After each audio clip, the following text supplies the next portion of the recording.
Hello everyone, this is Wager Detective, 7:45 in the morning here on November 14th, 2025. Last couple days, Wager Detective is 0-2 in college football.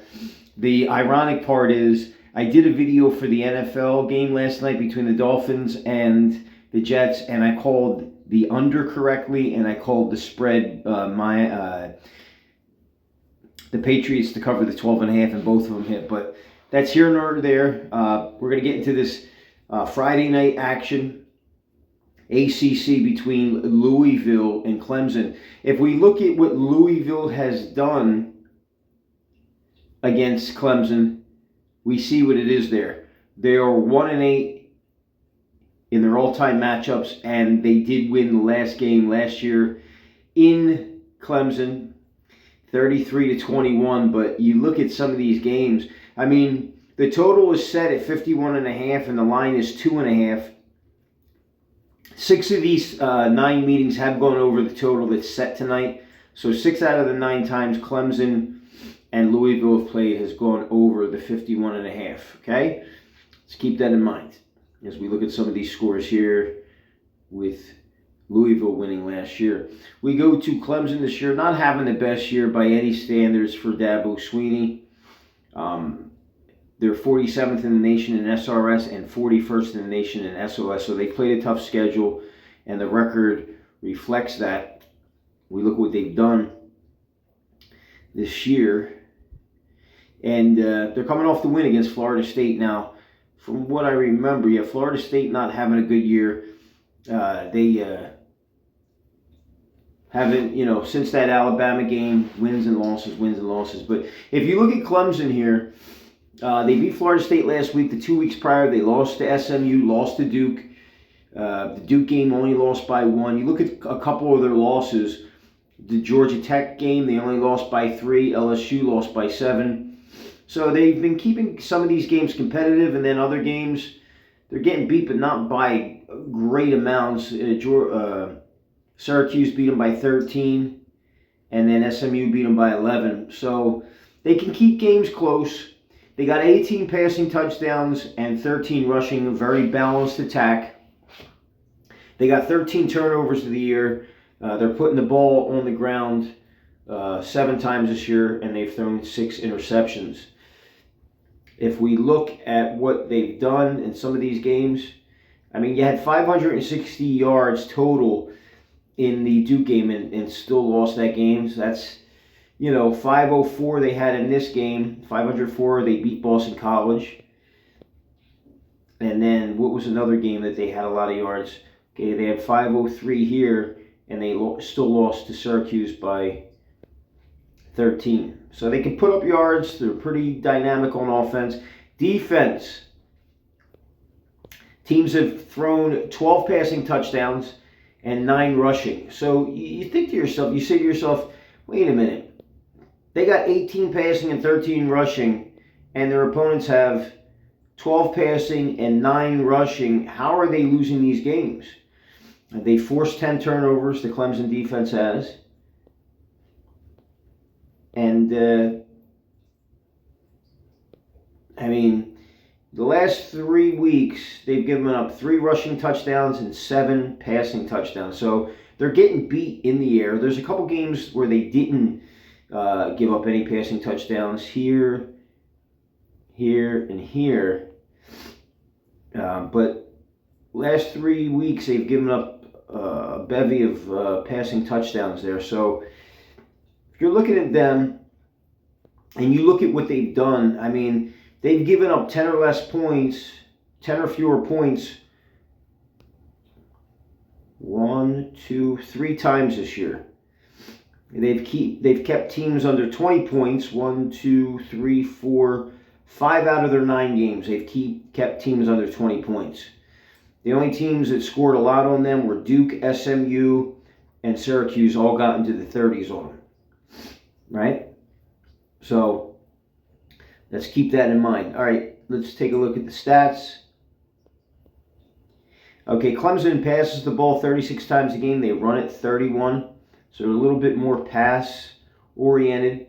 Cade Klubnik has got 14 touchdown passes, five interceptions. Not bad. On the ground this year, Adam Randall, 6 touchdowns, averaging 4.9 yards an attempt, 570 yards on the year. Klubnik's got 3, and Peter Woods has got a couple. Receiving wise, TJ Moore, 4 touchdowns. Bryant Wesco, see that guy right there? Wesco, 6 touchdowns, leads the conference. And Antonio Williams has got a couple. So they got guys, they got a few guys that got 3 or more touchdowns on the year in the air. So if you look at that it's pretty impressive. They can move the ball in the air. Defensively, anybody standing out? We got Avion Terrell. He's got 3 forced fumbles there, as you see that bold lettering, which leads the conference. He's knocking the ball out on teams. And sacks, 25 sacks, respectable. 59 tackles for loss, 6 interceptions, 42 passes deflected, 4 fumble recoveries, 5 forced fumbles. So they're doing pretty well there. If you look at their kicking and their punting game, Nolan Hauser, 30 for 30 extra points, 11 for 13 on field goals. Pretty good, 85%. 63 points for the team, solid. He's scoring basically a touchdown a game himself. They got 9 games, he scored 63 points. It's about a touchdown a game just from the kicker. So that's a solid stat. Punters averaging 42, Jack Smith averaging 42.1 yards a punt. Okay, so we've seen what they've done. Let's see what Louisville, ranked 19th in the nation. 10.76 SRS, 24th in the nation. 59th best SOS in the nation. Jeff Brom, been there for a while. Western Kentucky started at, and then went to Purdue, then went to Louisville. 92 and 54 overall. 63% winning percentage. And if we look at this, Jeff Brom, he's fantastic. If we look at the ACC picture, okay, we see that Louisville's right there. They're right in the hunt to play for that ACC title. I mean, they got some teams ahead of them. Clemson 3-4 in the conference, Louisville 4-2. They cannot afford to lose this game if they're thinking about even having a chance at playing in the ACC championship game. But it looks like it's going to be pretty hard to do. You got Georgia Tech and Virginia there, but it's a big game for both these teams. Okay. But as you see there, Clemson 3-4, and then Louisville 4-2. Louisville averaging 33 points a game. Clemson averaging about 28. Clemson giving up 22 a game, and then Louisville giving up about 21. Okay. And what do they like to do? They pass the ball 36 times a game. They run it 30. So both these teams are more pass-oriented than running. Miller Moss, the quarterback for Louisville, 11 touchdown passes, but he does have 7 interceptions. It's not good. Keep that in mind. If we look at what is going on the ground, they got guys that can rush they got Miller Moss with 7. Isaac Brown with 5. He leads the conference in yards per attempt with 8.6 a rush. Kajon Brown's got 6 touchdowns. I mean, they got 20 on the ground. And then receiving, they got another 12. Chris Bell leads the conference in 6 touchdown receptions. He's right up there with the tied for most receiving touchdowns with the guy from Clemson that we just talked about. Louisville looks more prolific, man. I mean, they really, really do. Let's see what they do on defense. You got any standouts here? Any bold letters? Let's see here.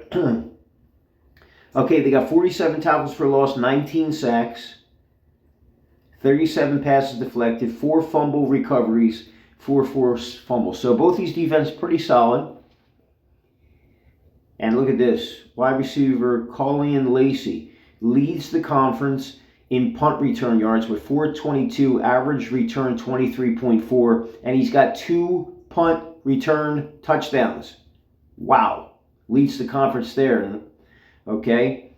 If we look at kicking, Cooper Ranvier, 30 for 30 on extra points, 15 for 17 on field goals, and he's got 75 points. So they've only played how many games? I mean, they're at 9, so he's got 75. That's like 8 points a game just from your field goal kicker. So both these teams, kickers are scoring an average of about a touchdown or more a game just from field goals and extra points. So if I was to look at the scoring and the way both these teams score, I think the over 51.5 is in play. But if I had to make a side here and I had to make a call, and I'm looking at all these, both players and the teams, I think that Louisville is effective passing and running the ball. They got guys that are leading the conference in a bevy of different categories. Chris Bell with touchdowns as a receiver, and then Isaac Brown, 8.6 yards per rush with 5 touchdowns. They got guys that can move the ball on the ground and in the air. Miller Moss has got 7 touchdowns.